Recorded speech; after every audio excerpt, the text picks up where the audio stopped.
This is example C. It says determine the cube root of the number given. If the number is not a perfect cube, determine which whole number the cube root would be closest to, and then use a calculator to give an approximate answer rounded to the nearest hundredths. So our first example, you have the cube root of 8.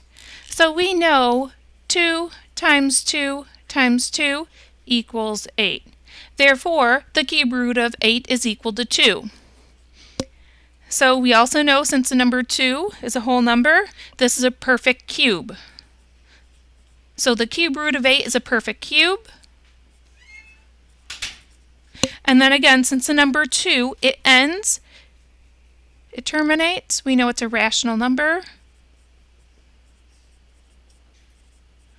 So we could say the cube root of 8 is a rational number, it's a perfect cube. So then our second example, we have the cube root of 500. Here, we can't find a number to multiply by itself to gives you 500. The closest we could find would be that of the cube root of 512, which gives us 8, because 8 times 8 times 8 is 512. That's the closest we could find. So since we can't find a whole number to multiply by itself to give you 500, we're going to say the cube root of 500 is not a perfect cube. So it's not a perfect cube. And also that implies that the cube root of 500 is irrational. So I'm going to make a note here, irrational.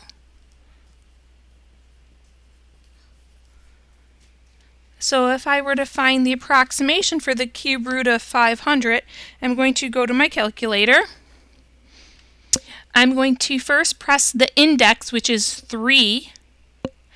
And then I'm going to press second, and this time I'm going to press the power key. And then I would type in the 500. Again, this is what it looks like. The cube root of 500, and then press equals. And there's my answer. So I get approximately, if I round to the nearest hundredth, 7.94.